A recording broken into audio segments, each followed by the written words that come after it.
Today, we're going to start the microarchitecture part of this course, which will take us actually quite a few lectures. And this is really a fascinating, exciting topic, in my view.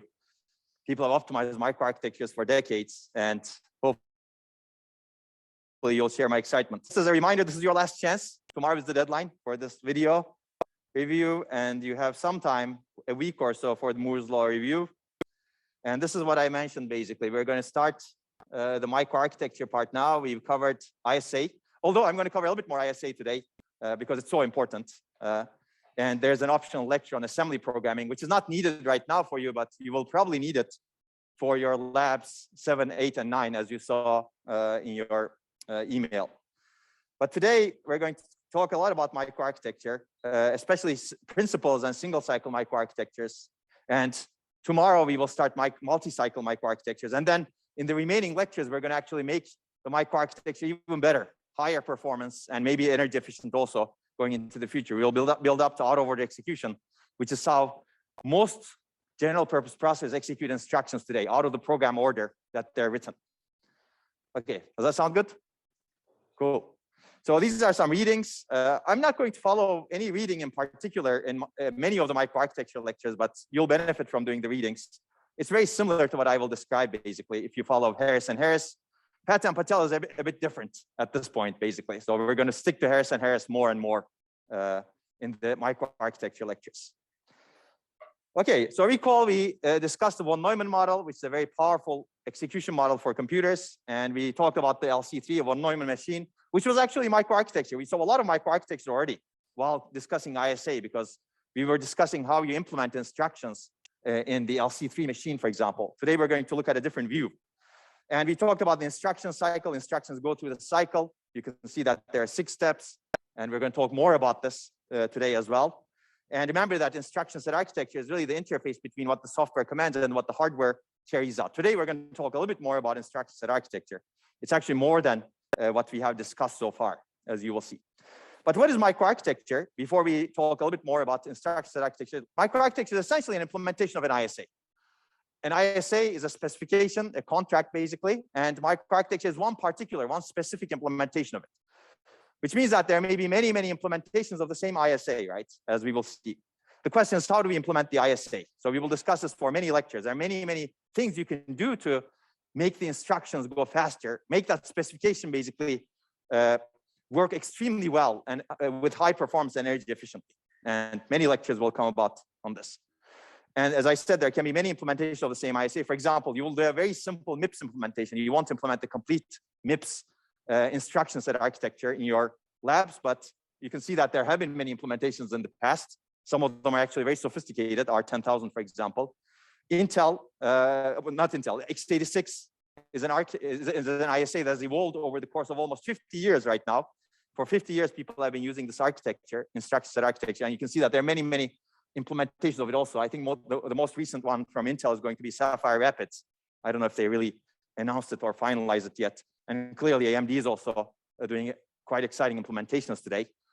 And x86 architecture has evolved, of course, right? It's not the same architecture ISA it was 50 years ago. It has expanded, as we have discussed, and we will discuss a little bit more. There are other ISAs that we will not discuss, like Power ISA, and IBM has a lot of quite interesting implementation of the Power architecture. PowerPC was an old one by Apple, IBM, and Motorola in the old days, let's say 1990s. ARM has many implementations today, clearly, not just the ARM company, but NVIDIA, Apple, many companies implement the ARM architecture. And so there are some dead architectures like Alpha, of course. People don't use these, at least extend these architectures today. And more recently, RISC-V is an open source instruction set architecture that has gained popularity, as you probably know. And there are many more, clearly. So you can see that one ISA can have many, many implementations because you have a lot of freedom in implementing the ISA. You just need to obey it so that the programmer knows what to do. And there have been, so before we go into microarchitecture and see how it can be, how an ISA can be implemented, let's talk a little bit more about ISA design and trade-offs. I think this is really important.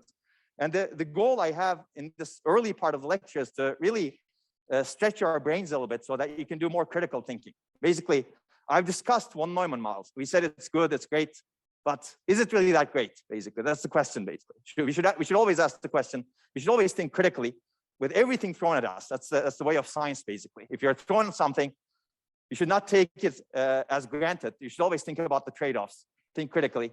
Is this really the best way of implementing something? So I'll talk about a couple of things, actually, before we get into questioning the von Neumann model. So as I said, there have been many different ISAs over the decades, x86. We looked at some of them earlier, but there are some old ones that did not survive, like PDP. VAX architecture was Digital Equipment Corporation's architecture. That was actually much better than x86. The processor implementation of VAX were much better than x86 in the 1990s, but it didn't survive, as you can see. There are older ISAs over here, you can see. And we will actually cover the SIMD, single instruction, multiple data ISAs, where a single instruction specifies multiple pieces of work. So far, we said add operates on 2 registers, right? But what if add operates on 1,000 registers at a given time? Those are the SIMD ISAs that are popular with GPUs today, for example, or versions of it are popular with GPUs. There's VLIW, we'll talk about that also, very long instruction work, etc. The question is, what are the fundamental differences between these ISAs? And we kind of covered that. I want to actually hammer home some trade-offs over here. So the key differences are really how instructions are specified and what they do, and how complex are instructions, data types, and addressing modes. We covered all of these in the last lecture, if you remember. And if you remember, we showed this picture of the semantic gap. I should minimize this so that we don't cover any important part of the slide. Basically, the semantic gap is how close are the instructions, data types, addressing modes defined by the ISA are to the high-level language. So here, we draw 2 lines, high-level language and the control signals. And the goal is to translate that high-level language such that it's executed on the control signals provided by the hardware, right? You basically manipulate the control. One way of thinking about computing is you manipulate the control signals such that the instructions of the high-level language that the programmer provided are done. The problem is solved, basically, through the high-level language. The question is, how do you do that? Basically, normally you translate the high-level language to an ISA. And if your ISA has complex instructions, complex data types, and complex addressing modes, you have a small semantic gap. And here you have a large semantic gap. So these are 2 different ISAs. And this is one of the biggest trade-offs that you have in the ISA. And we discussed the trade-offs, right? Here, for example, if you have a small semantic gap, it's easier to map the high-level language constructs to the ISA instructions, data types, addressing modes. Basically, it's less work for the software designer, meaning compiler designer, or if you're an assembly language programmer, it's less work for you. But it's more work for the hardware designer because the gap between the ISA and the control signals is much larger. This is the hardware's job, basically, to ensure that the ISA instructions execute. But it also puts the optimization burden on the hardware because the software can do very little, potentially, if the ISA provides only complex things, complex instructions, as we discussed. Hardware can do a lot, though, by optimizing those complex instructions internally. Trade-offs completely change if you look at this picture on the right over here. If you lower the ISA, meaning have a large semantic gap from the high-level language, now it's harder to map the high-level language to the ISA because ISA provides only primitives, add or not XOR, right?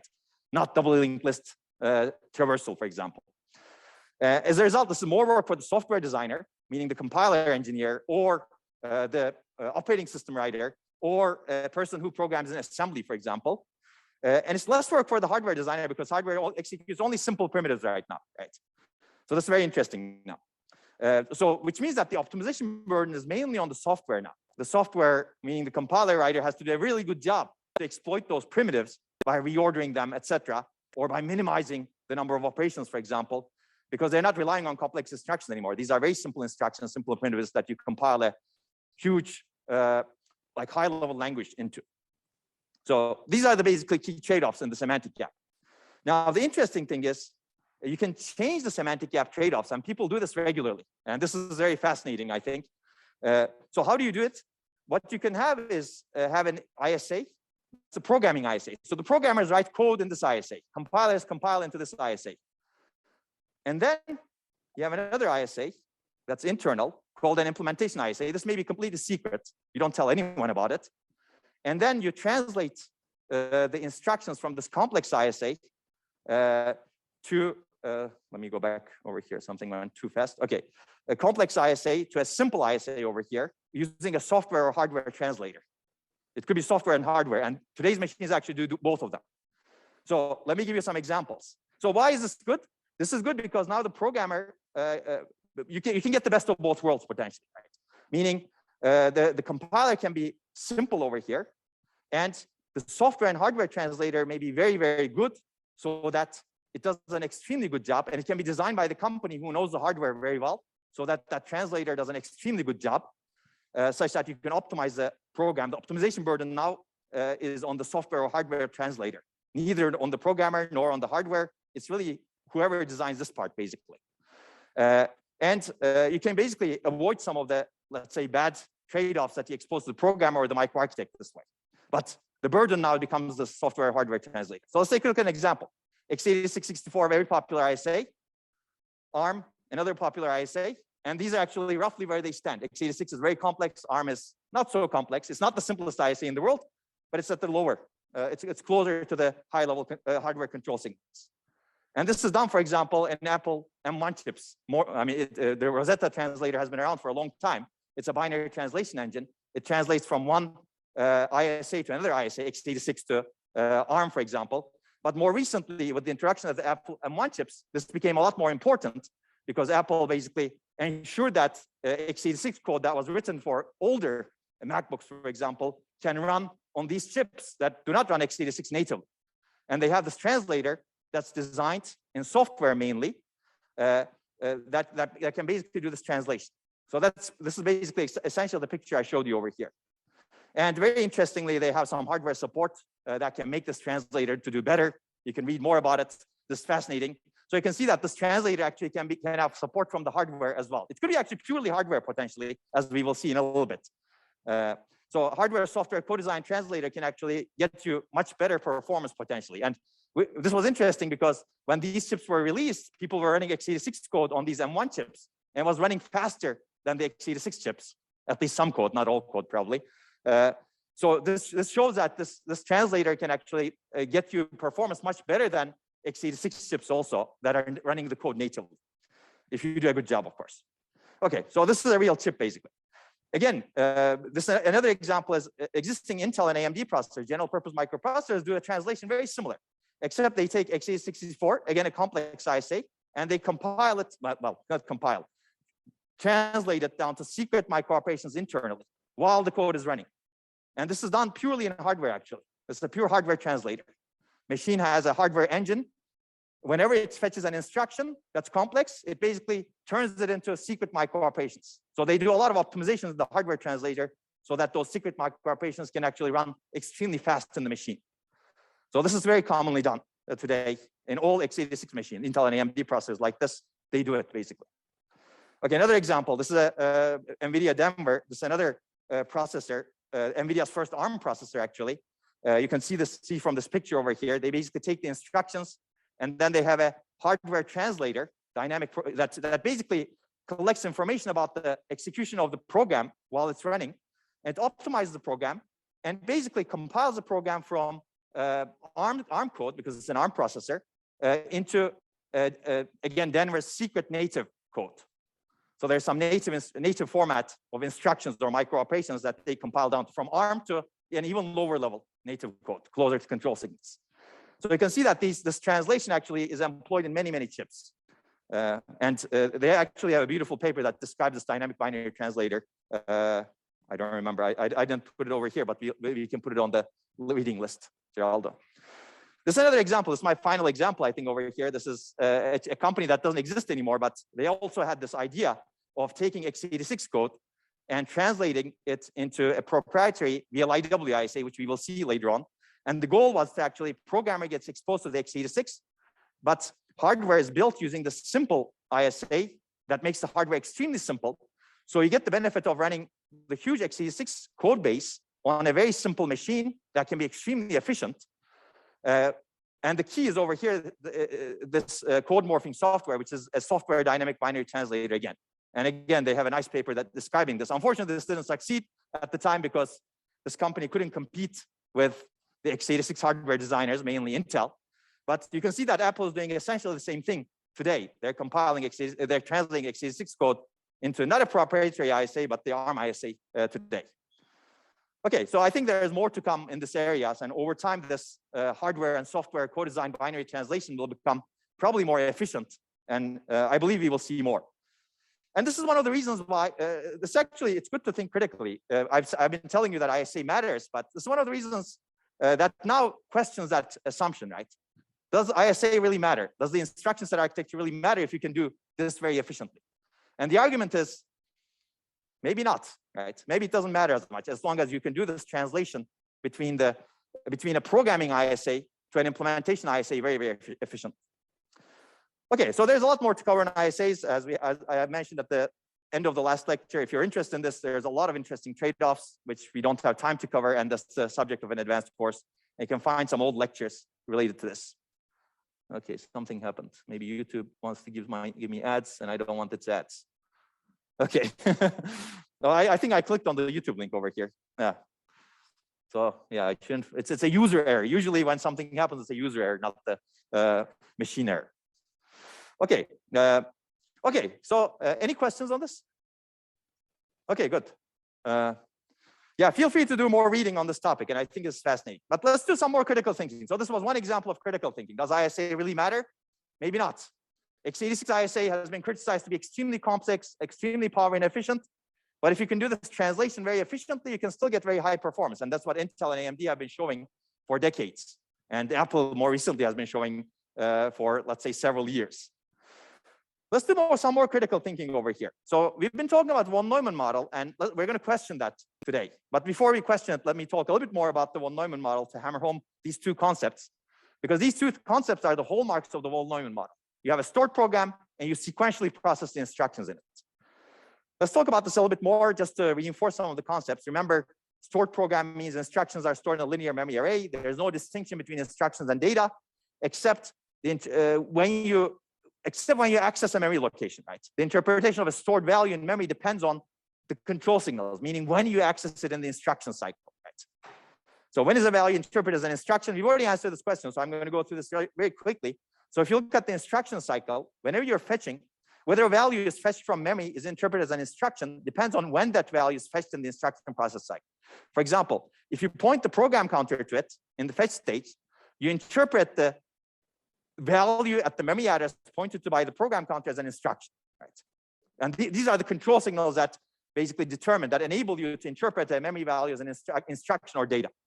But if you actually point the effective address that you generate after you evaluate the address, in other words, when you're in the fetch operand state, you interpret the memory value that's pointed to by the address that you computed as data. You don't interpret that instruction, and the control signals are completely different over here, because what you do is in the fetch state you take the program counter and load it into the memory data register.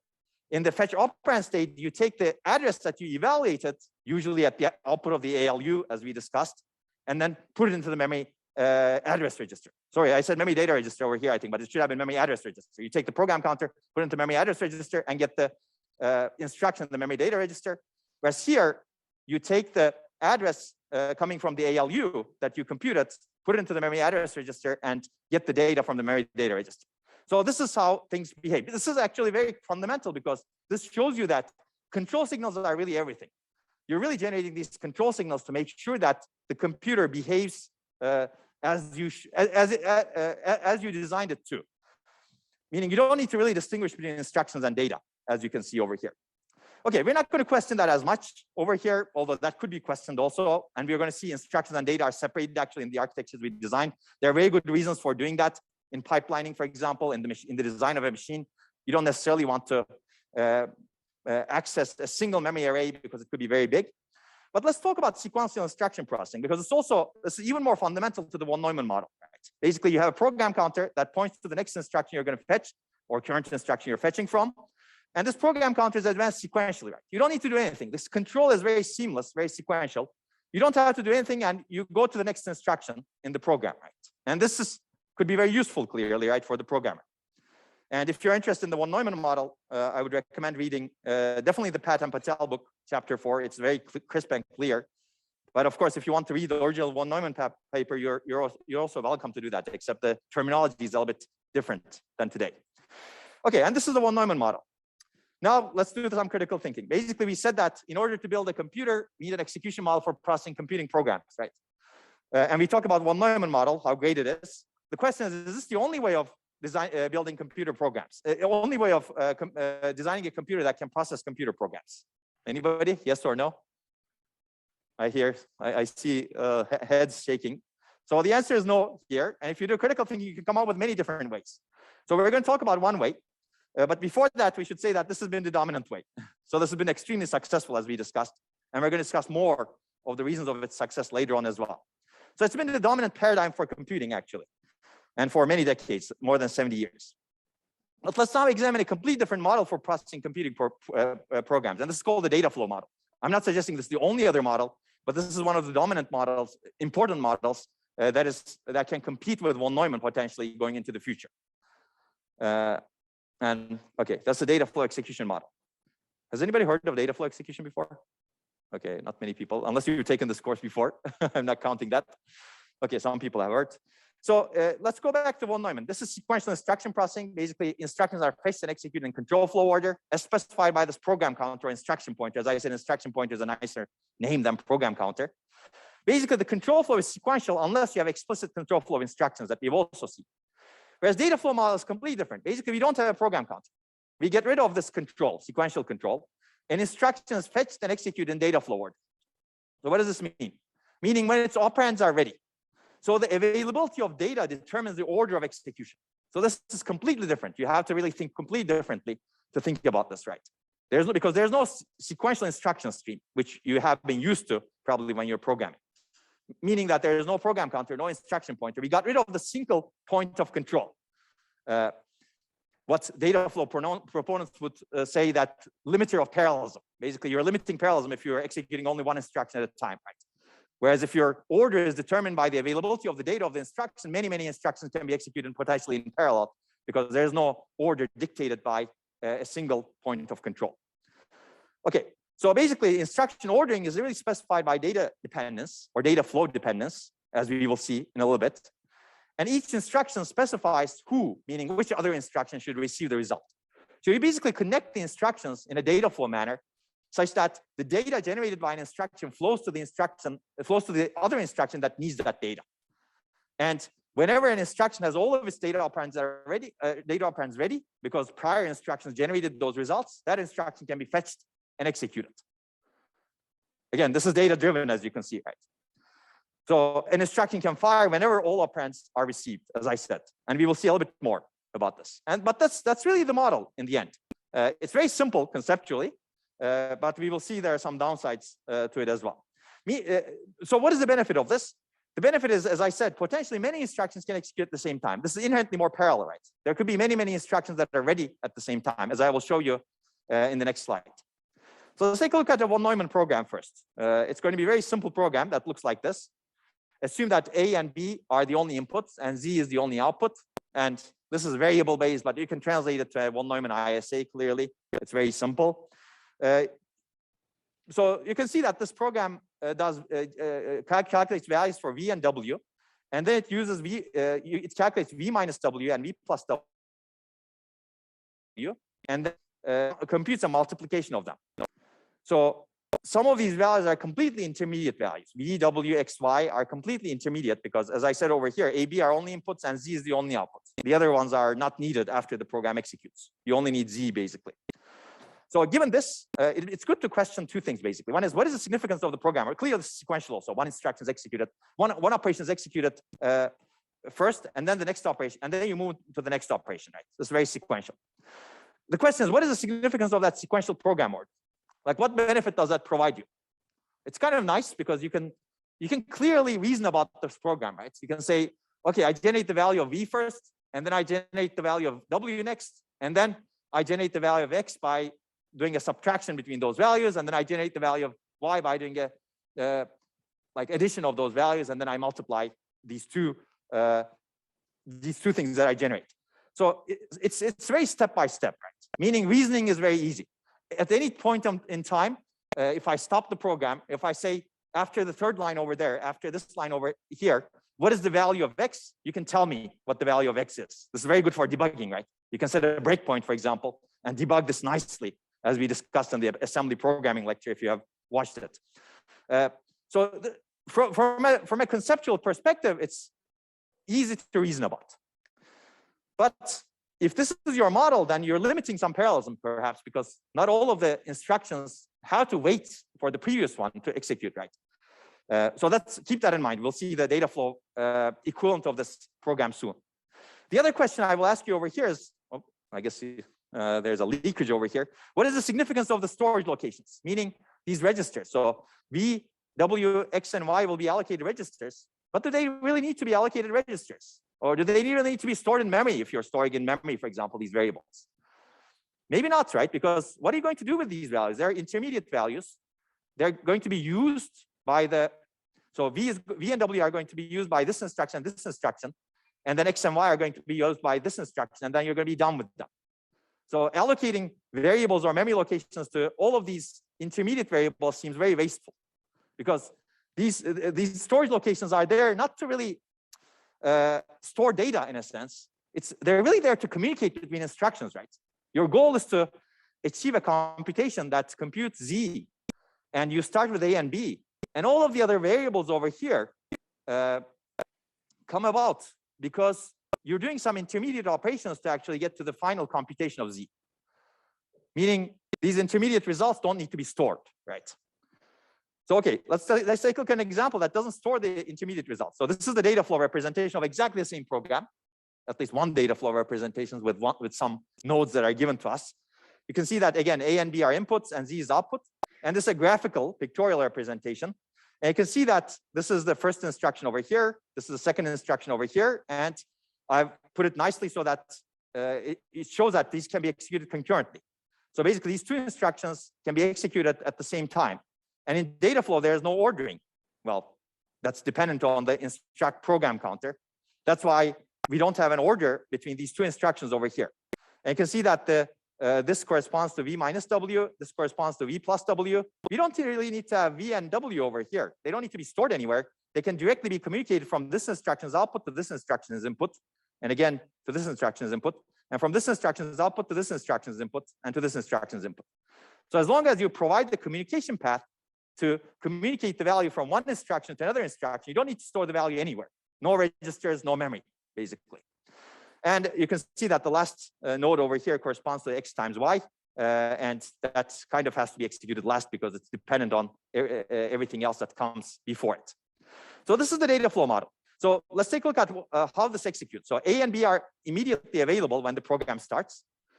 A node fires when its input values are available. So this node starts executing, meaning you fetch the instruction, this plus instruction, addition instruction, when A and B are available, and then you execute it after that.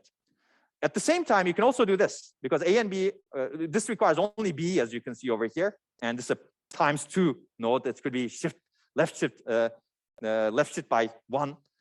Clear, that's what ×2 is, right? So basically, this node can execute concurrently with this one.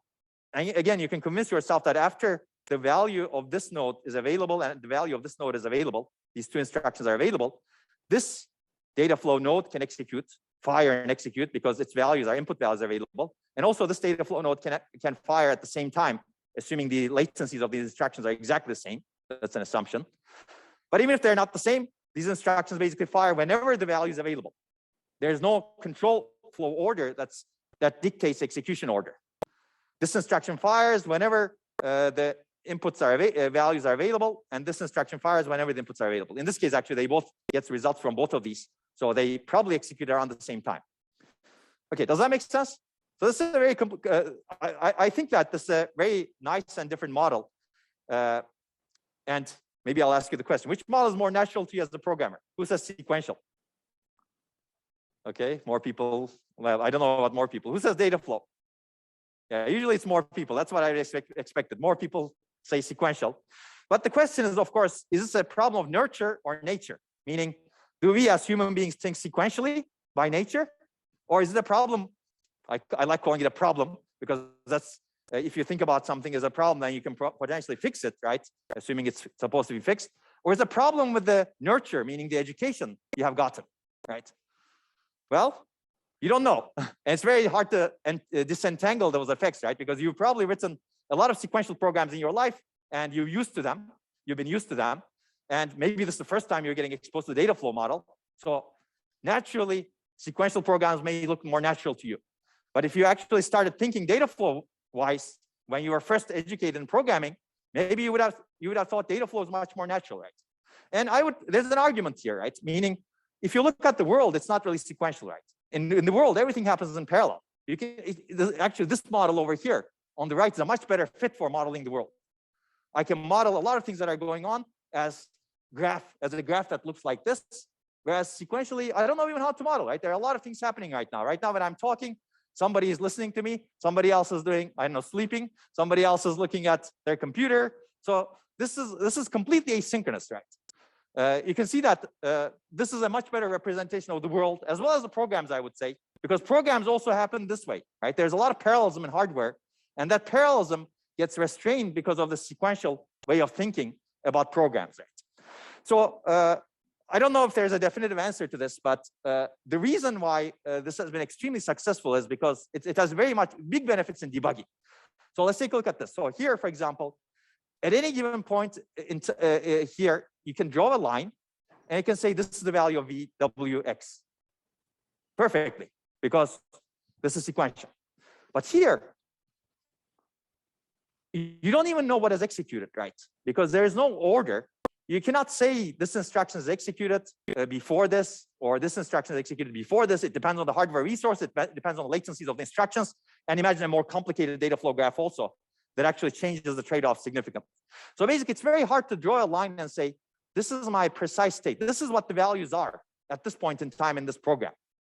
That's why sequential has not been extremely successful. But data flow is a very natural way of programming an FPGA, for example. You can take this program and directly implement it in a data flow manner in FPGA in a system. In fact, if you're directly building hardware, this could be your hardware to build this program. Okay, I can talk more and more about this, but let's go into a little bit more detail here. Oh, something happened here. Okay. So let's talk a little bit more about data flow. I'm not going to spend a lot of time, and some of these things may not be perfectly clear. They'll become more clear when we talk about out-of-order execution, because we're going to revisit this concept when we talk about out-of-order execution, as I will also talk about in a little bit. But in a data flow machine, a program consists of data flow nodes. And a data flow node fires, meaning it gets fetched and executed when all its inputs are ready, meaning when all its inputs have tokens. So this is some data flow terminology for you. Let's take a look at one potential data flow node and its ISA representation. So data flow still can be an ISA, basically. So this is an example node that we've kind of seen. This is a multiplication node. It has two inputs, one output, and it fires when both of its inputs have tokens, and it executes and generates a token as its output, a value, basically.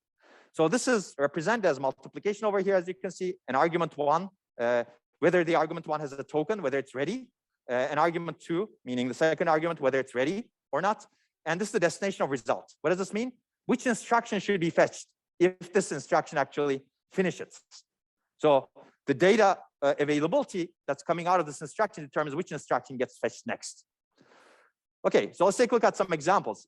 You can actually build a lot of different data flow nodes. I'll give you a couple of examples over here. So if you want to implement if then else constructs, for example, you need to have conditional operators that look like this. This is a conditional node. I call the branch node over here also.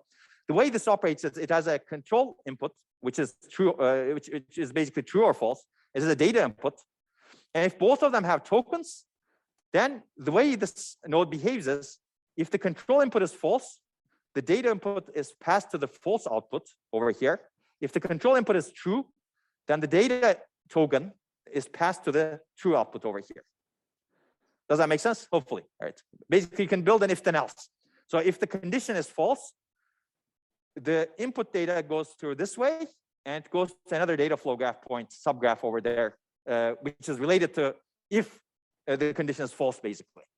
If the condition is true, then some other subgraph of the data flow graph is activated over here, because think of these nodes not in isolation, but as connected to other parts of the data flow subgraphs. And this is an example of what happens when it's false. You can see it's shown over here. So this needs to be controlled, of course, meaning somebody needs to generate the true and false inputs, control inputs over here. That's where the relational operators come in. So this is an example of a relational operator, greater than operator. Basically, it has two inputs, one output. If both of its inputs have tokens, it fires and executes. Basically, it compares the left input to the right input. If the left input is greater than the right input, you get a true generated at the output, true token. And you can connect it to over here if your test condition is, let's say, left input is greater than right input, right? Okay, hopefully that makes sense. Otherwise, it generates a false. I mean, there could be many other operators, arithmetic operators also. You can access memory. I'm not going to go into the details of this, but let's take a look at a more sophisticated operator. How many of you have seen barrier synchronization? No one? In parallel programming, you didn't cover this? Okay, so this is one example of a parallel programming construct. I'll briefly mention what that is. So you have some part of your program. You have many threads, for example, many things that are generating some values. And you have another portion of your program. You cannot start that other portion until all of the values are generated by the previous portion. And this happens a lot in parallel programs. Basically, you do some computation. You cannot start the next computation before the values generated by the prior computation become ready. And this is one way of implementing it in data flow. Basically, let's say you have 3 values that you're waiting for in the prior part of your program. And you need all of them to become available, become ready, so that you can actually start the next part of your program. And you normally insert a barrier synchronization construct in a parallel program to be able to do this. So in data flow, it's very simple, actually. You create a node that looks like this, 3 inputs, 3 outputs. Data values are the input values. And if all of the tokens are ready, meaning the values are generated over here, this node fires. And the firing is very simple. When it fires, it passes the inputs to the outputs, such that the subgraph over here that's connected to this barrier synchronization node can now get, let's say, activated, and it can now fire. That's the idea. Does that make sense? Okay. Okay, cool. So I'm a bit surprised that you didn't learn about barrier synchronization. You took parallel programming course, right? Okay, interesting. You learned about locks, okay, but not barrier synchronization. Okay, now you have something related to parallel programming. Okay. Okay, let's take a look at a simpler example, not the barrier synchronization. If you don't know about it, don't worry about it. But it's good for you to learn for the future. Let's take a look at a simple data flow program. It's not going to be sophisticated. It's not going to be the best implementation of what this function is, but it's going to be the simplest implementation, I believe. So here we have 2 inputs, 1 and n, into the data flow graph. And n is a non-negative integer, and 1 output. This is an output, as you can see. And the question I have for you is, what is the value of out? Now, some of you may start solving it. Let me give you some information about this data flow graph over here. So we have a copy node over here. It takes the input value and copies it into both parts. So when one token is available in this input, this fires and tokens get generated. The same token gets passed. Basically, it's copying the tokens. You know the relational one over here, greater than 0. If it's greater than 0, this is true. Otherwise, it's false. Another copy node. Basically, it's copying the true or false over here. So you can see the branch node that we have seen over here. What else? So there's an interesting thing over here. So if this branch node generates a false, that value gets killed, basically. That value is not needed anymore in the program. There's a decrement node over here. You can see there's a multiplication node over here. And remember, a node fires when all of its inputs are ready. Some of them have 1 input, as you can see. Well, this has 2 inputs, actually. I think copy has 1 input, as you can see. Some nodes have 2 inputs. There's one last thing that will help you to understand this program. So here, there's something interesting. This is actually, there should be a merge node over here, but it's not drawn over here. But this is a looping construct, basically. What's happening is the initial value on this wire is 1, on this token. The initial value of the token is 1. But later values are supplied by this arrow over here. And you can see that the later value is coming from this multiplication over here. Oh. Unfortunately, okay. And then you can see the same thing over here happening. Initial value of this is n, but the later value is supplied by the output of this decrement over here. Okay. So now that I kind of explained everything on this, what is the value of out? Anybody? Has anyone figured out, or are you able to read this even from this far away? Maybe not. If you were on Zoom, you would be able to read it more easily, perhaps. Any takers? What does this function, what does this program do? Okay, while you're thinking of it, I'm going to go through it and let's take a look at it, basically. So one way of actually doing this is basically putting a value to n and executing the program. Let's not put a value. Let's assume that this is n. Let's assume that it's safely greater than 1. Maybe it's 10, maybe it's 20, etc. Because we've already given this.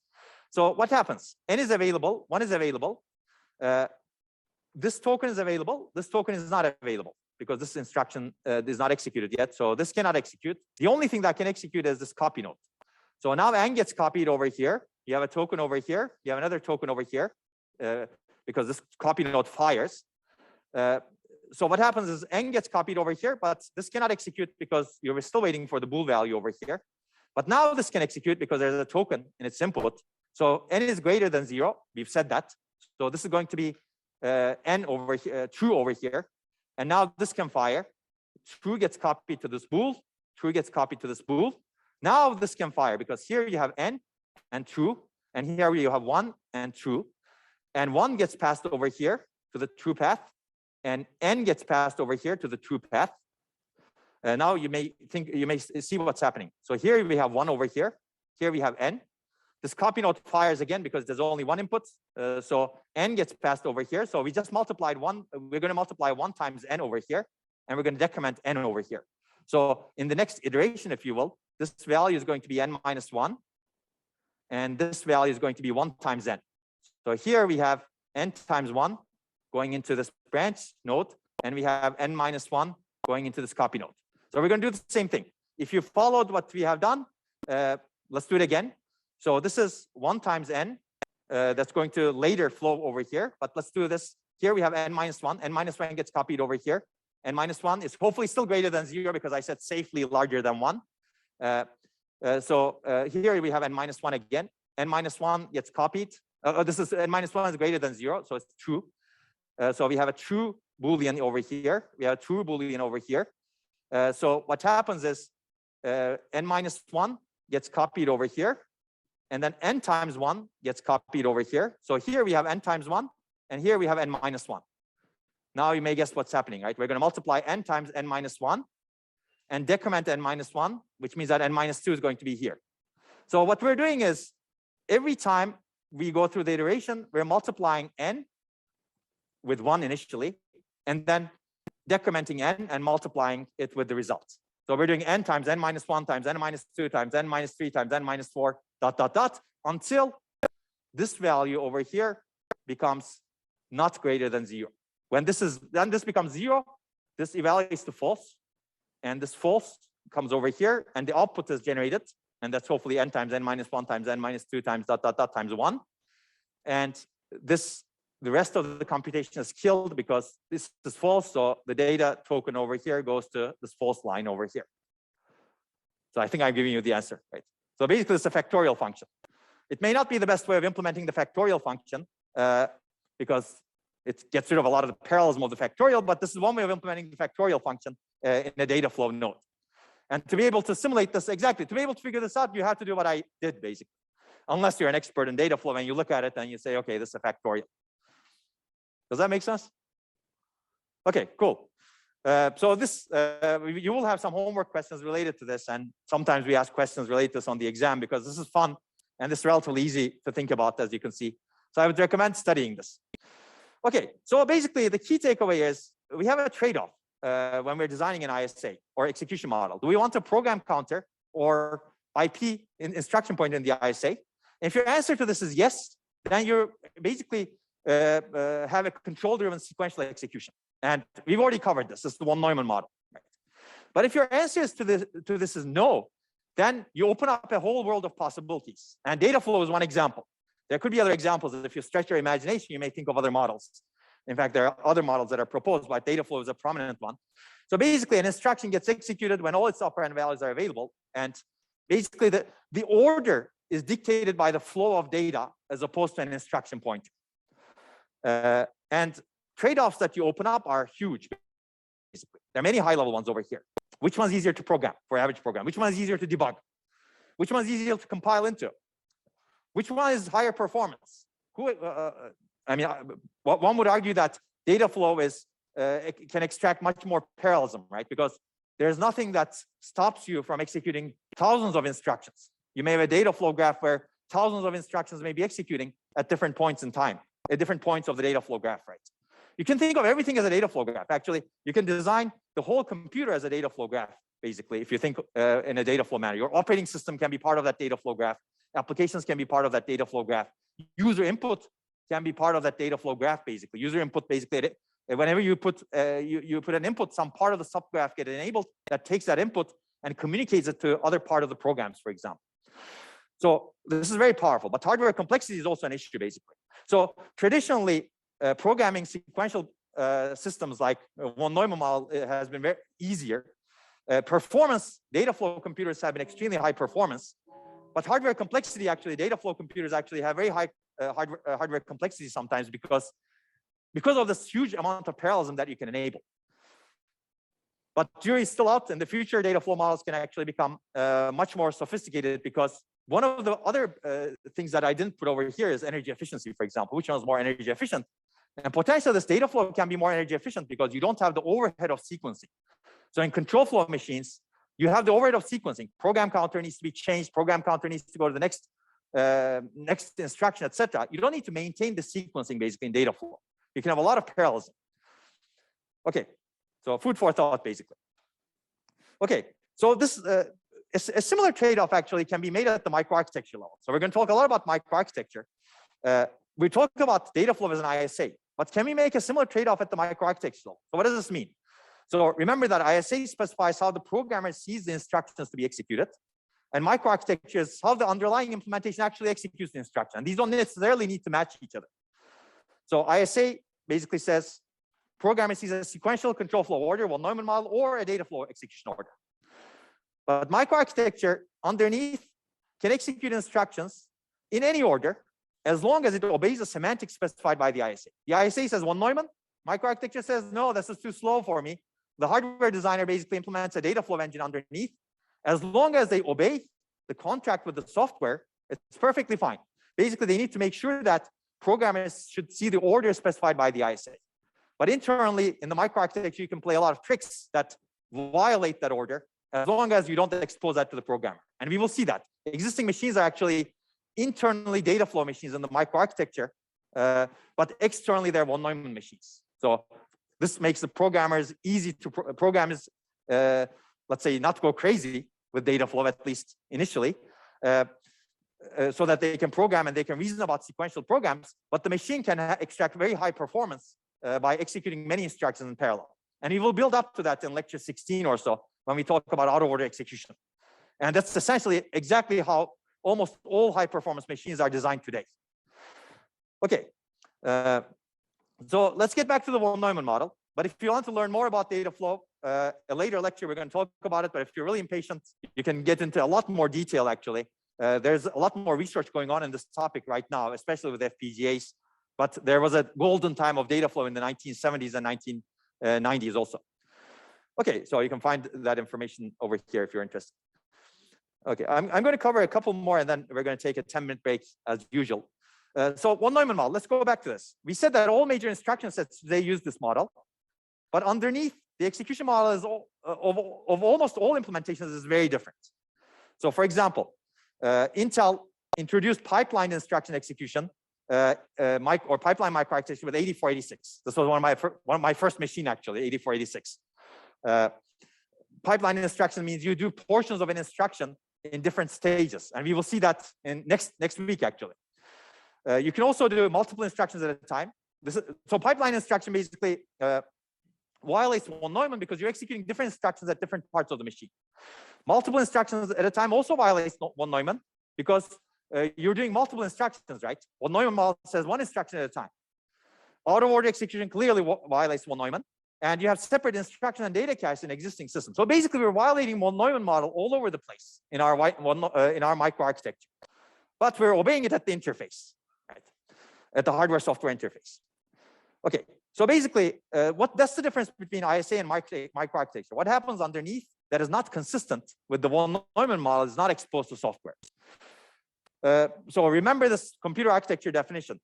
We said that it's the science and art of designing, selecting, and interconnecting hardware components and designing the hardware-software interface to create a computing system that meets many goals, right? But traditionally, this is an ISA plus implementation definition. So it covers really ISA and microarchitecture and the platform design as well. But traditionally, computer architecture has been much more narrow, if you will. As you can see from Gene Amdahl, Amdahl's law, if you remember. He was the chief architect of IBM 360 processors in the 1960s. He basically says that the term architecture describes the attributes of a system seen by the programmer as distinct from the organization. So basically, he says that this instruction set architecture is really what's seen by the programmer. And that's really the definition of the ISA in the end. Let's define these a little bit more clearly right now. So usually people use architecture And I'm going to define architecture also, but ISA is distinct from architecture. ISA is really the agreed upon interface between the hardware and the software. This is what the software and the compiler assumes and the hardware promises and provides. And in other words, this is what the software writer needs to know to write and debug system and user programs. Microarchitecture is a specific implementation. We're going to see more examples. It's not visible to the software. Microprocessor, on the other hand, is really what I would call the architecture. It's ISA, microarchitecture, and circuits. And today, the term architecture is used in a blurry way, in a way that describes both the ISA and the microarchitecture.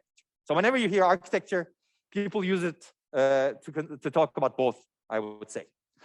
Okay, this is a great place to take a break. We're going to have this exercise of what is part of the ISA versus what is part of the microarchitecture when we get back with the bell. So we're going a bit slowly today in terms of the microarchitecture content, but that's okay, I think. My goal is really to help you think critically and like instill this critical thinking. What we have done so far is really we have critically questioned the level of the ISA and how much it matters, and whether von Neumann model is actually the best model that one can build, right? And these are not necessarily basically correct statements, meaning there are trade-offs associated with everything we do. And there are other models out there, and you should think about those models. But let's talk about ISA and microarchitecture now. What is part of ISA versus microarchitecture? I like thinking about analogies over here. And one of my favorite analogies is this gas pedal. You could come up with many analogies. Basically, this is an interface, right? And this ISA is very common in many, many cars. I hope many of you recognize what these are if you're driving or if you've ever driven or have seen a car at least. You don't want to confuse these two, clearly, when you're driving. And you have a clear interface, right? Gas pedal is the interface for the acceleration in the car, and user or programmer, think of it that way. They basically have a very clear interface. If you press the right pedal over here, the car accelerates. If you take your foot off the right pedal, the car does not accelerate. Maybe it decelerates, but you're not guaranteed. To decelerate, you need to press the other one over here. So this interface is very clear, and it's very common. It looks very similar, meaning that the ISA is very similar across many, many cars. But the underlying implementation can be extremely different, right? The internals of the engine implement the acceleration, right? One can design an engine that's completely electric, and today those are more common. One can design an engine completely gas-based. One can design something completely mechanical, right? It will be slow, but you can imagine doing that. One can design a combination of electric, mechanical, and gas-based. So there could be many, many different trade-offs that you make in the underlying implementation, even though in the end, what you expose to the user is this, right? That's the idea, basically. I think this captures the ISA versus microarchitecture really well. In the ISA, you're limited. Of course, you can go fancy about what the gas pedal looks like, but the interface you need to obey. Because that's what the user in this programmer, let's say, expects. Underneath, you can make a lot of trade-offs in terms of reliability, performance, efficiency, safety, cost, etc., predictability, etc. Some of those trade-offs may not be good, may be good, but you can keep improving the trade-offs independently of the interface. And that's the same thing in computer systems, basically. ISA implementation, meaning microarchitectures, can be various as long as it satisfies the specification. And we'll see some examples of it. We've actually seen add instruction, right? Add instruction is, think of this as like the gas pedal. Add instruction is specified so that you perform add operation on 2 registers, and the result is generated on the destination register. That's the specification. Everybody expects add to operate as you expect it to operate, add 2 values. But the implementation of the adder underneath can be completely different from one system to another system. Someone can implement a bit serial adder, meaning you add 1 bit every clock cycle. It's a very simple adder, and you accumulate the bits over clock cycles. So you do a 32-bit addition after 32 clock cycles. Someone can implement a ripple carry adder. If you remember, we saw this in combinational logic, where you can do one addition, concurrent, 32-bit addition in a ripple carry way, or you can have a carry lookup adder that's much more higher performance. So there, performance, efficiency, hardware complexity, reliability, power consumption, all of these are different across these different types of adders. But the programmer doesn't need to know any of this, right? The programmer says, I do an add, I get the result. Underlying implementation can be many different things. It depends on the design goals. that the microarchitecture designer, the hardware designer, or the system designer, platform designer has. And if you really want to learn more about adders, I would recommend looking into this chapter over here. Similarly, x86 ISA has many implementations, right? We've seen pictures of some of them, and there will be many more to come. Intel and AMD together have implemented perhaps more than 100 different implementations of the x86 ISA. Of course, over time, maybe more than 100 actually, over the course of 50 years. And they all have differences between each other. And we will see the differences later on. For example, some of them have out-of-order execution, some of them don't have out-of-order execution. Today, almost all of them have out-of-order execution, but some of them implement out-of-order execution different ways also. Their adders are also different underneath. They don't necessarily expose that. And you may not know exactly how it works also, because they don't need to expose it to the user, right? User needs to be exposed only with the interface and not how it's implemented. And as a result of this, microarchitecture usually changes faster than ISA. There are few ISAs, but many microarchitectures. So x86, as I said, has more than 100 implementations, maybe closer to 200, maybe even more, I don't know. Why is this the case? Because interface, really, when you change the interface, you're changing the software. You're assuming that the software will change also, right? When you're changing the microarchitecture while keeping the interface constant, no software needs to change. You can make a lot of optimizations underneath without telling the programmer, make your system much more efficient, much higher performance, without the programmer needing to change their software, either the compiler or the assembly program or something else in the software stack, operating system, whatever is up there basically that's affected by the ISA change. This is the reason why ISA changes happen much more slowly. ISA changes happen, things get added to the instruction set architecture, new functionalities get added, but they're much more slow. And also they usually preserve backward compatibility, as we discussed in the last lecture, right? You don't want to break existing programs that are executing when you change the ISA. Okay, so let's take, so what does the ISA specify? So it's not just the instructions. We talked about instructions, memory, but there's a lot more. We will talk about inter exception handling in a later lecture. Access control, priority, privilege, who can execute what? What can the operating system do? What can the user programs do? I/O, how do you do I/O? How do you do thread management, power and thermal management, multi-threading, multiprocessor support? We're not going to cover a lot of these in this lecture. But this is really the contract, and the contract is very long. So this is Intel, for example. This is a 50-year-old ISA, and I actually copied this over here. You can see the number of pages over here in this manual, 4,830. You say ARM is simpler? Well, not really, 3,994 pages. So basically, this contract is huge, and this contract gets added to. By the way, ARM is not that young also. It was developed in 1982, 1983, basically. Intel's 1970.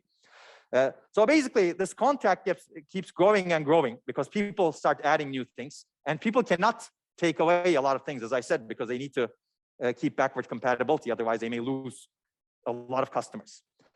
Okay, so keep in mind that ISA specifies a lot of things. And this is some good bedtime reading if you're interested in that. Yeah. Okay, and also there's RISC-V, as you can see over here. This is smaller right now. Why is it smaller? Because it doesn't have a lot of baggage at this point.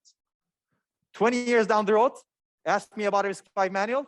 I'm gonna bet that it's going to be more than 2,000 pages.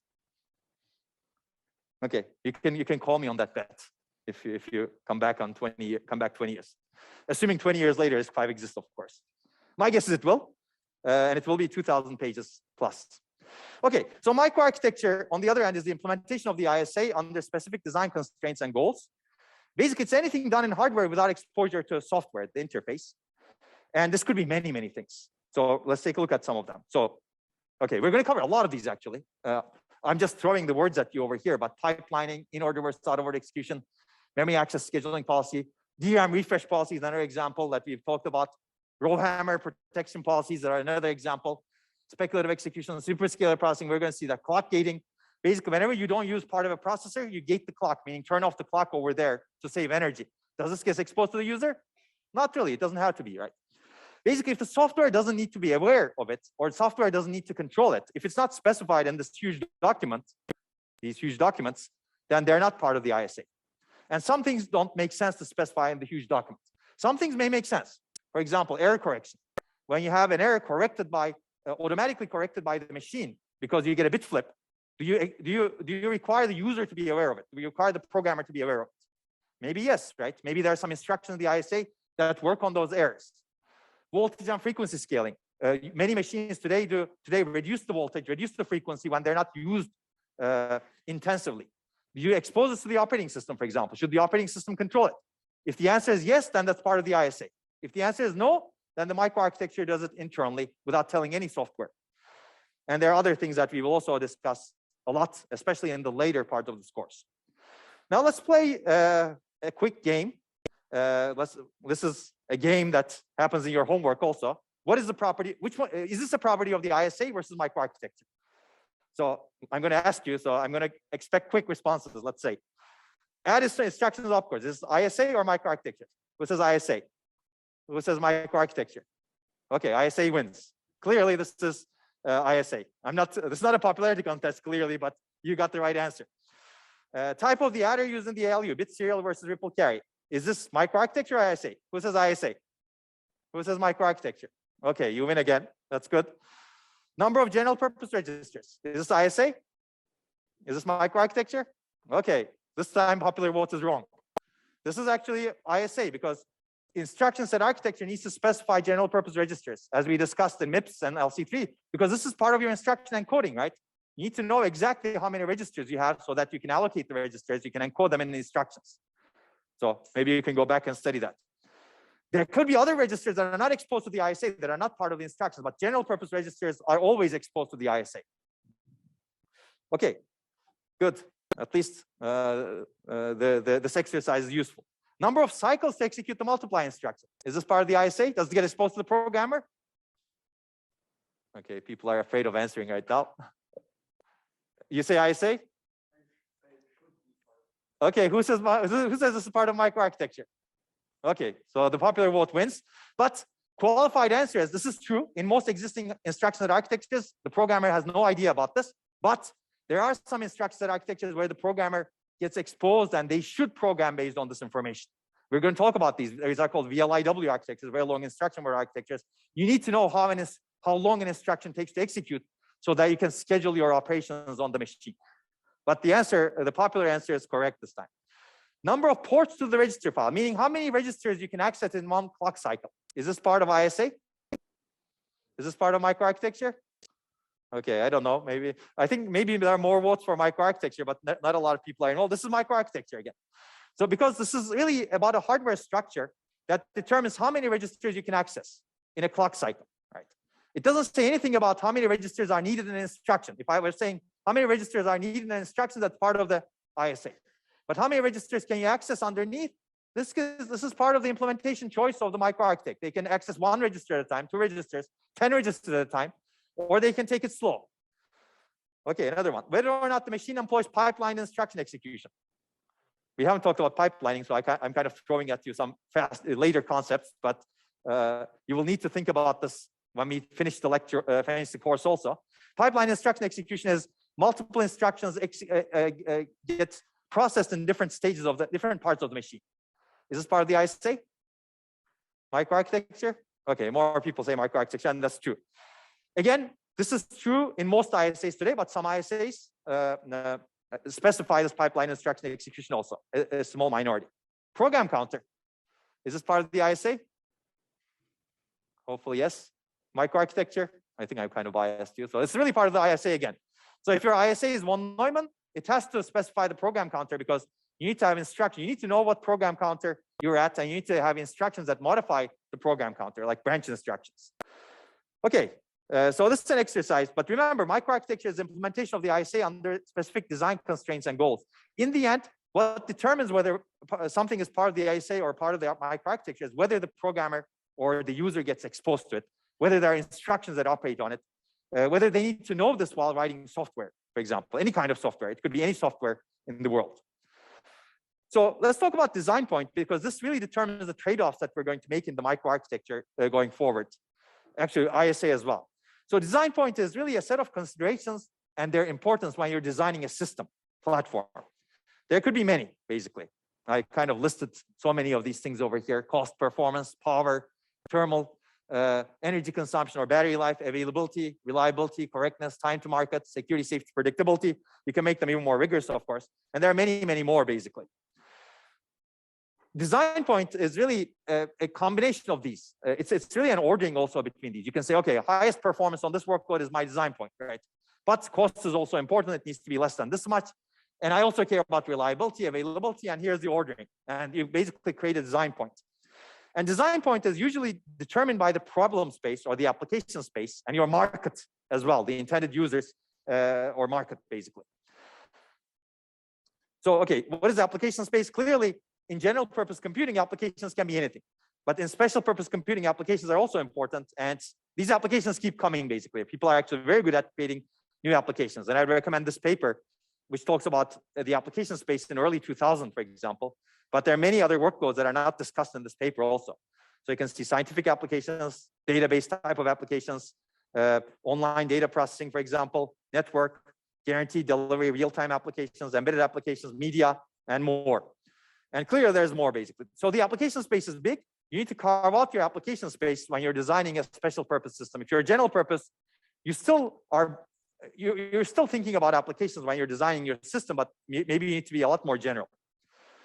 And you've seen this slide before, basically. If anyone says applications will not benefit from higher performance systems, then you probably know the answer to give them.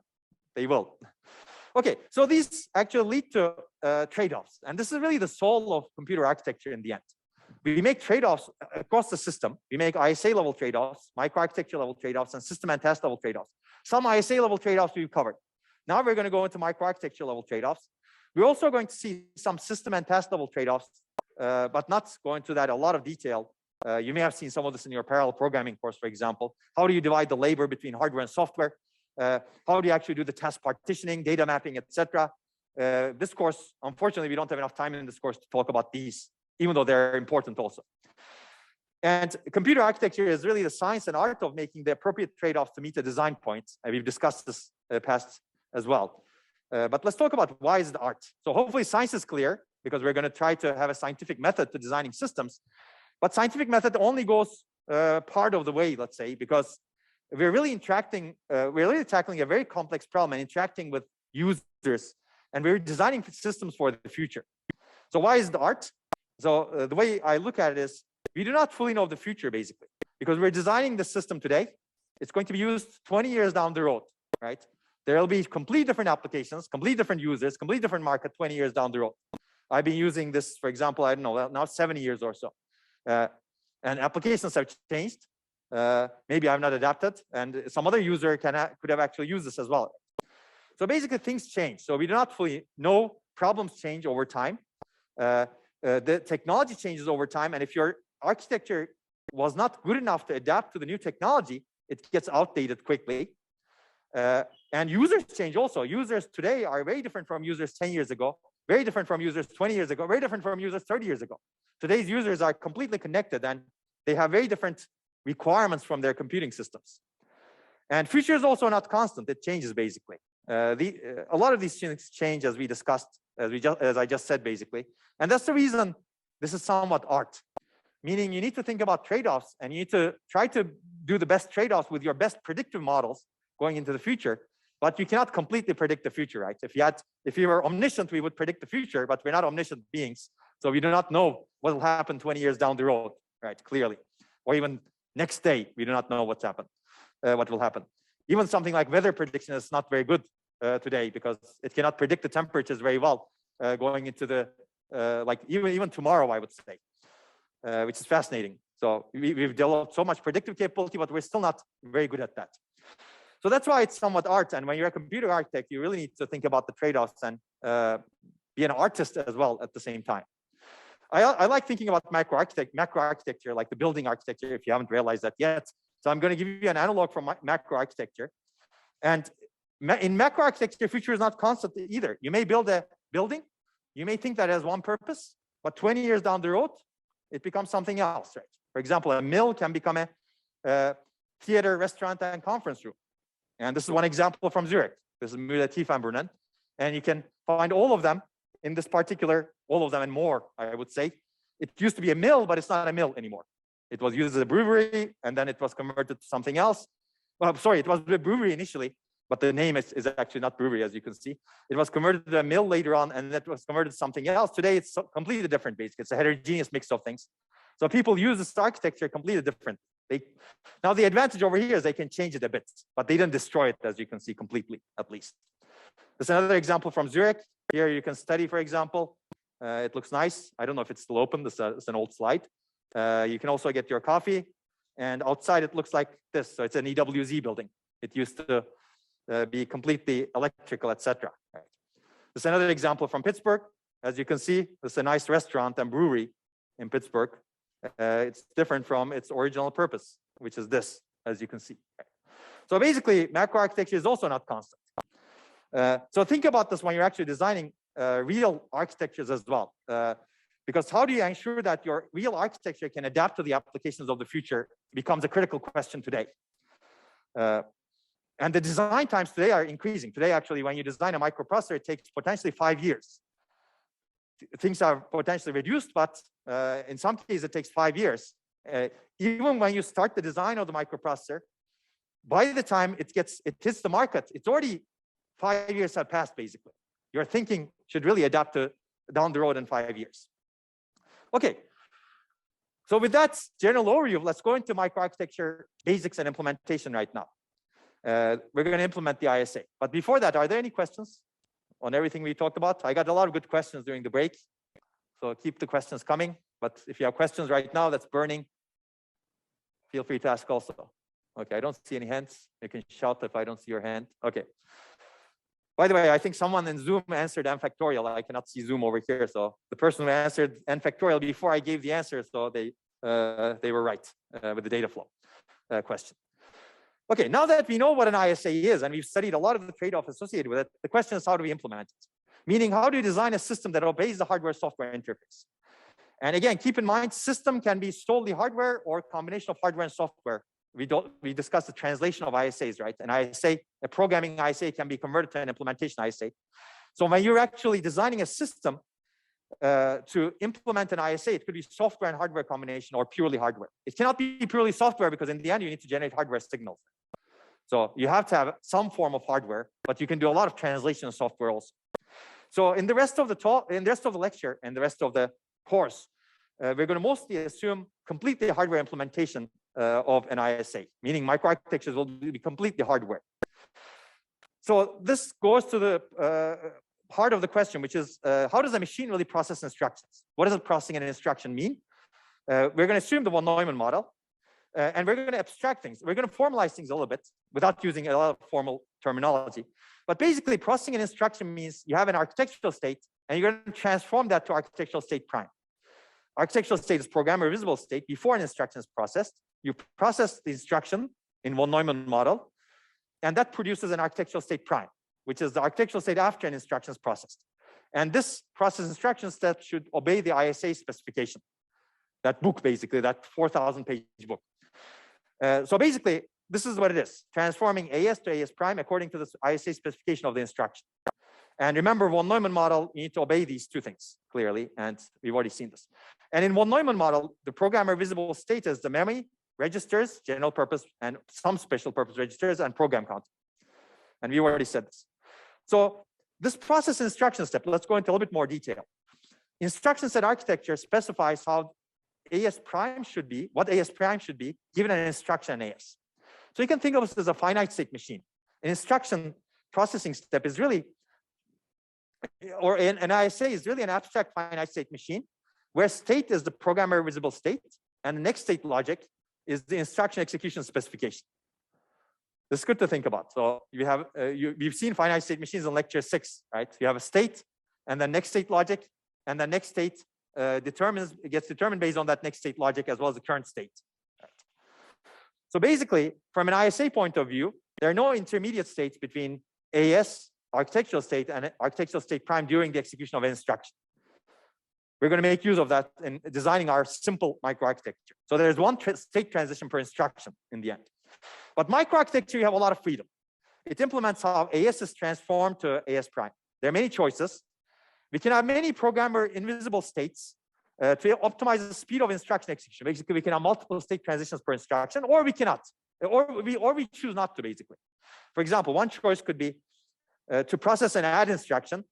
The input is the architectural state, and it's transformed into architectural state prime in a single clock cycle. We're going to call these single cycle machines. And we're going to see why they're bad, mostly. And then another choice is to process an instruction. You take architectural state and transform it to architectural state plus microarchitectural state that's not visible to the programmer, 1. And then in one clock cycle. In the next clock cycle, you transform it to architectural state plus microarchitectural state 2. And then the next clock cycle, you transform it to architectural state plus microarchitectural state 3.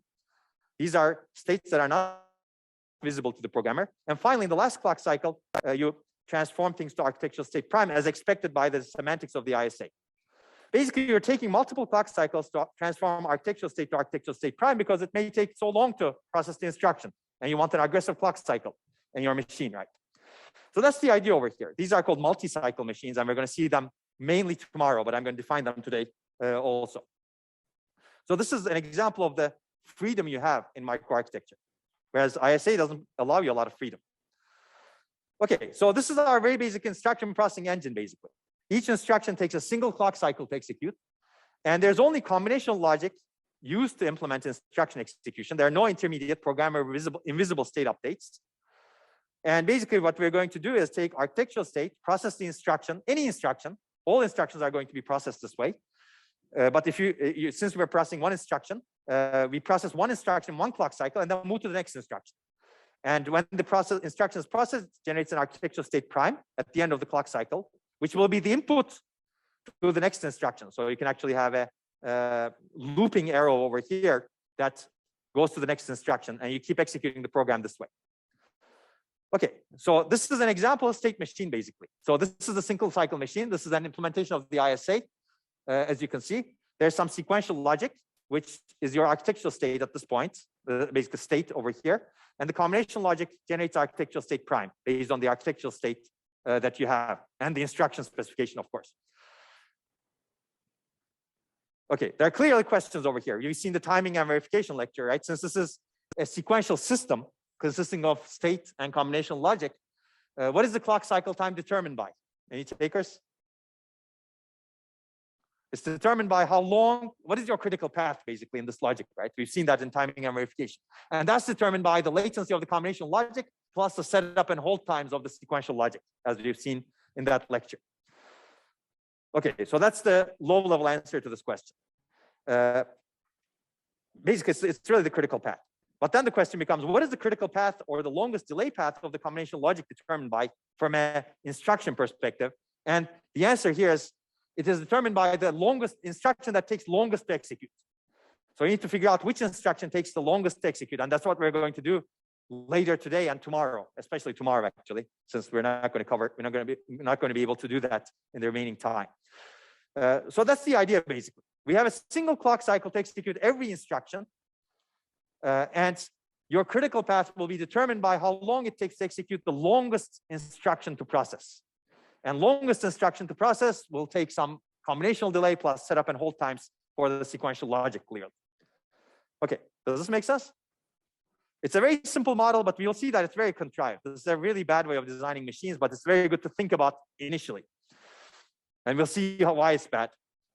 Okay, so basically, these are two ways of designing machines. I've given you the single cycle machine, but I've also given you the idea of multi-cycle machines. So let's talk about them a little bit before we delve into the single cycle machines more. So single cycle machine, each instruction takes a single clock cycle. All state updates must be made at the end of an instruction execution. The big disadvantage is what I just told you. The slowest instruction determines the clock cycle time. And you have a long clock cycle time as a reason, because some instructions are take very long, as we have seen actually. You need to fetch the instruction, you need to decode the instruction, you need to evaluate the address, you need to fetch the operands, you need to do the ALU operation, execute, and then you need to write the result. And if you're accessing memory multiple times during that time, and if you're doing multiple ALU operations, it takes a long time, basically, a very long critical path. Multi-cycle machines, on the other hand, instruction processing is broken into multiple cycles or multiple stages, multiple clock cycles or multiple stages. And state updates can be made during an instruction execution, except those state updates are microarchitectural, meaning they're not visible to the programmer. But architectural state updates must be made at the end of an instruction's execution, meaning the programmer can see those updates only after the instruction is finished completely. And the huge advantage over single cycle is the slowest stage determines the cycle time. Basically, you're not the slowest instruction. Now you can actually design the system such that you can chop the stages such that you can achieve a clock frequency. And we will see that in a little bit. So I should also say that we're not breaking the von Neumann model currently. In the ISA level, we're von Neumann, and we're going to assume that. At the microarchitecture level, we're also going to be von Neumann, meaning we're not going to process more than one instruction at a time. Only one instruction at a time. Both single cycle and multi-cycle machines that we're going to design will be like that. Later, when we move to pipelining, we're going to break von Neumann in the microarchitecture level. Okay. So remember the instruction processing cycle. This is different from clock cycle, as we have discussed. Instructions are processed under the direction of a control unit step by step. And instruction cycle is really these 6 steps that we have discussed. And not all instructions require all 6 steps. And I've already mentioned these steps in an earlier slide when I talked about it. And this is another example that we have seen. So if you think about the instruction processing cycle versus machine clock cycle, in a single cycle machine, all of these 6 phases of instruction processing cycle take in a single machine clock cycle. Whereas in a multi-cycle machine, all 6 phases can take multiple machine clock cycles. Basically, that's the difference. In fact, each of these phases, fetch, for example, can take 10 clock cycles, 20 clock cycles, 100 clock cycles. So you have a lot more freedom in a multi-cycle machine because of this. Whereas in a single cycle machine, you're limited to 1 clock cycle. And if you want to have a short clock cycle, well, too bad, you cannot have it, right? Because the instruction takes long. What are you going to do, right? How are you going to optimize things? It's going to be very difficult. And you will see that in a little bit as well. So let's talk about instruction processing in a different perspective. It's always good to have different perspectives when you're thinking about instruction processing. We've seen, let's say, a microarchitectural perspective. Well, one microarchitectural perspective, which is how many clock cycles does it take? But we can also think of things as data path versus control logic. So instructions transform data to a data prime, or architectural state to architectural state prime. And this transformation is done by functional units, units that operate on the data or memory movement, etc. These units need to be told what to do to the data. So usually, I don't know what's going on. An instruction processing engine consists of 2 components, data path and control. Data path is the hardware elements that deal with and transform the data signals. So we've seen this actually earlier. I said we have data signals, we have control signals. We denoted them differently, right? Control signals are empty arrows, and data signals are dark arrows, shaded arrows. So what are data path elements? Functional units that operate on the data, all of the hardware structures that enable the flow of data into the functional units and registers like wires, muxes, decoders, tri-state buffers, everything that you've seen and hopefully you got to love. Storage units that store data, registers, memory. These are all part of the data path. And the data path elements are controlled by the control units or control logic, essentially. Control logic consists of hardware elements that determine the control signals. How should the data path elements operate on the data? Meaning these are signals that specify what the data path elements should do to the data. And you've seen this distinction. So we're going to see more and more of this as we build up our machine from the ground up. So keep this in mind. We have data path and control logic. And this is what I mentioned earlier. So we've already seen these, right? We have seen control signals, as you can see. These are empty arrows over here. For example, the mux multiplexer control select bits, a load PC signal over here, gate PC signal. These are all control signals. And the control unit basically generates the control signals, as, if you remember from last lectures. And there are many other elements that are data path elements: register file, PC, muxes, this incrementer over here, ALU, this bus over here, memory, etc. So data path elements are controlled by the control units and control signals. So let's take a look at control and data in single cycle, multi-cycle, because this also has some distinction. So in a single cycle machine, you need to generate the control signals, and then you need to apply them to the data path elements. Meaning you have one clock cycle to do all of that, right? Everything related to an instruction happens in one clock cycle. As a result, you have some serialized processing. This makes your clock cycle even longer, because you need to decode the instruction and generate the control signals, and it takes time to do that clearly. And the data path elements need to be controlled. Whereas in a multi-cycle machine, you have a little bit more freedom. What you can do is, you have one cycle, you generate the control signals you need for the next cycle in this current cycle. And then you can make the cycle time shorter, because you don't need the control signals in the current cycle. You're generating them for the next cycle. Think about it. That's the idea over here. Meaning that latency of control processing or control signal generation can be overlapped with latency of data path operation. So you can have more parallelism, because you're not doing everything in a one single clock cycle. And we're going to see this also when we talk about multi-cycle machines tomorrow. And if you really are impatient, Pat and Patel book in Appendix C has a very nice way of covering this when they talk about micro-programmed multi-cycle microarchitecture. Okay, so it's also good to know that there are many ways of designing data path and control signals, and we're going to see different ways. But let me give you some like a list of what may come. You can have single cycle, multi-cycle pipeline data path and control. I don't know why this is not working. You can have single bus versus multi-bus data path. We've seen the single bus data path in LC3, for example. We'll see multi-bus data path. You can have hardwired or micro-coded, micro-program control, different ways. We're going to see these actually. That's why I'm not going to talk about them right now. But we'll see, especially when we talk about the single cycle machine, we're going to talk about combination logic generating control signals as opposed to sequential logic or stored in a memory structure. But in the end, control signals and structure depend very much on the data path design. And you will see that when we talk about it. So before we build our machine, we should also talk about performance analysis a little bit, because this is important. How long does it take to execute an instruction? This is my answer to it, basically. How many cycles does that instruction take to execute times how long is each clock cycle? You multiply those two properties, and that's the execution time of an instruction.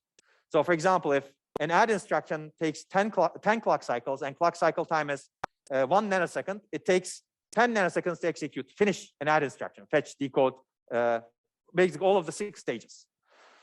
And if you want to generalize this to the entire program, which I'm trying to do over here, it's really the sum over all instructions, this property. You have every single instruction, you sum it up over all instructions that the program executes, right?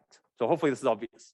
Another way of thinking about this is you can have the number of instructions times the average cycles per instruction, it's averaged across all instructions that you execute, times clock cycle time. These two are equivalent to each other, assuming you calculate the average correctly, of course, right? Now, let's take a look at how single cycle and multi-cycle perform according to this performance equation. Single cycle microarchitecture performance, CPI is always 1, basically. You have 1 clock cycle to execute 1 instruction, but clock cycle time is usually long because of what I said earlier. Multi-cycle microarchitecture, on the other hand, gives you freedom in both. Cycle per instruction is different for each instruction because you can do it. You can basically say some instruction that takes 1,000 cycles, it takes a long time to process, it takes 1,000 cycles. Another instruction that doesn't need a lot of things to process, it takes 10 cycles or 5 cycles, right? So you can basically optimize for the common case in this case, if you will. We're going to talk about that also. As a result, average cycles per instruction is hopefully small. And clock cycle time, now you can actually make it short. Whereas here, your clock cycle time is dictated by the longest instruction to execute because you're executing everything in a single clock cycle. You don't have much choice. That's why multi-cycle microarchitectures are usually better, as we will see. You have 2 degrees of freedom to optimize independently: cycles per instruction and clock cycle time. And you can do cycles per instruction differently for different instructions, whereas clock cycle time is universal clearly across the machine, at least in the machines we have examined, or we're going to examine. So that's why multi-cycle microarchitectures are a lot more powerful. And you will see this when we actually design the microarchitectures as well. So let's now get started. Any questions so far? So this performance analysis hopefully makes sense. We're going to return to it after we see our single cycle microarchitecture, and we're going to evaluate single cycle microarchitecture based on this equation that we looked at. Let's start designing this microarchitecture from the ground up in the remaining time. And we're going to continue tomorrow. So basically, remember, this is our single cycle machine. We need sequential logic state elements, and we need combination logic elements, data path as well as control. We're going to design the data path first. We're going to also insert control signals, but we're going to see how the control signals are generated after we finish the entire data path. And this is going to be a subset of all instruction and MIPS. And you're going to do something like this in your labs later on as well. So these are our data elements, or state elements in MIPS. And this is from something similar to your book. So it's going to be very similar to your Harris and Harris book. But I'm not going to follow it exactly. But the terminology is very, very similar. So the program counter, clearly, you have registers, general purpose registers. You have 2 read ports. As you can see, you have 1 write port and a write signal, and the data that you want to write. And you have a register write signal. Basically, if you start the register write signal, the data over here gets written to the write register ID. We're going to separate instruction memory and data memory. We're going to talk about that later on because you need to access them in separate parts of the machine, processing cycle and instruction. That's why it makes sense to separate them. You're going to provide an instruction address coming from the PC. We're going to connect it over here. And then the instruction will be available at the end, so after some point, basically. And then this is our data memory. As you can see, we supply an address. And if we're reading from memory, we assert the memory read signal. And after some point, the data magically appears. And if we're writing to memory, we assert the memory write signal. This is a control signal. You can see that the control signals are over here in orange. Once you assert the memory write signal, the write data gets written to the address that's specified over here, and you don't get anything out of memory. So these are the elements that we're going to start with. And this is their specification. This is from your book. It's very similar, as you can see. I think I've already said all of this, actually, or some of them are obvious also, like program count to the 32-bit register and MIPS, as we have discussed. But you can read this on your own also. I'm going to explain it as we draw the data path. So we're going to use these state elements to construct our data path, instruction by instruction. We're going to start with a simple add instruction to begin with. But we're going to assume some things about memory and register file. We're going to assume you have combinational read, meaning output of the read data port of register file and memory is a combinational function of the register file contents and the corresponding read select port. This is a mouthful, but this basically says you provide an address and you get the data out after some cycles. It's combinational. And we have synchronous write, meaning the selected register is updated on the positive edge of the clock transition when write enable is asserted, as we expect from a state machine, right? Meaning you have the full clock cycle that's available when you're reading the registers, right? Basically, writes cannot affect the read output in between clock edges. And that's what we want from a finite state machine. We've discussed it many, many lectures ago. And we have single cycle synchronous memory. We're going to assume that we get data out of the memory in a single cycle. Good luck building a machine like that. But that's not true in existing machines, clearly. But we're going to assume that for simplicity for now. But you can actually extend it, and we're going to talk about that, how to extend it later on. But keep this in mind. Okay, so basically, we're going to look at 5 generic steps of instruction processing. And this is our kind of data path. Program counter is connected to the address of the instruction memory. You get the instruction out. Based on some bits, you actually index the register file, as you can see, and you get the registers out. That gets connected to the arithmetic logic unit, and you get the data out over here in some instructions that gets written over here. Sometimes that ALU provides the address, and then you get the address supplied into the memory, and then the data gets out, and then you can write it back to the register file. So this is how you connect the elements, but we're going to see how we connect the elements from the ground up for every single instruction. Okay, these are different stages that are going to be also obvious when we go through it. So fetch, instruction, decode, register, file read, execute, or address generation. So different stages also, different parts of this hardware are used for different purposes also. So memory and write back. So basically, the key thing is we need to provide the data path and control logic to execute all ISA instructions. I'm going to give you one example here, and then we're going to finish this lecture. But we're going to build up to this tomorrow. We're going to build up to this complicated looking thing, but it's not going to be complicated at all. And this is what's in your book. So let's take a look at how to build this for one instruction, and then we're going to conclude today. This is an R-type ALU instruction, very simple add instruction, you can see. This is the encoding. RS, you can see the destination register is over here, these bits. Source register is here, and another source register is here. Basically, the semantics of the instruction says, if memory at program counter specifies this, general purpose register RD should get the addition of general purpose register RS and RT. And PC also should be incremented by 4. Basically, we need to provide the data path elements and control signals. And this is what it is. You have a program counter. Let's look at the PC plus 4 part. You need to have the adder to add the program counter to 4. And then store the data in the program counter at the end of the clock cycle. We're a single cycle machine. Okay, so how do we execute the add? We basically supply the program counter as the read address to the instruction memory. We get the instruction out over here. And we use these bits as the first read register, as you can see. And we use these bits as the ID of the second read register. And we use these bits in the instruction as the ID of the write register. And then, because everything is combinational, you get the data out based on the first register and the second register, and then supply the control signal such that you add in the ALU. Basically, you supply a control signal saying add based on the instruction. There's something that we don't show over here, how these control signals are generated. We'll see that later on. And the ALU produces a result in the same clock cycle. And that result gets written into the write data port over here. to the write register ID that's specified by the instruction over here. And reg write needs to be asserted, saying that you're going to write to the register specified by the write register ID. So that's it, basically. This is our instruction, our type ALU instruction. So tomorrow we're going to continue with this, and I will see you, and we're going to actually build the entire machine tomorrow.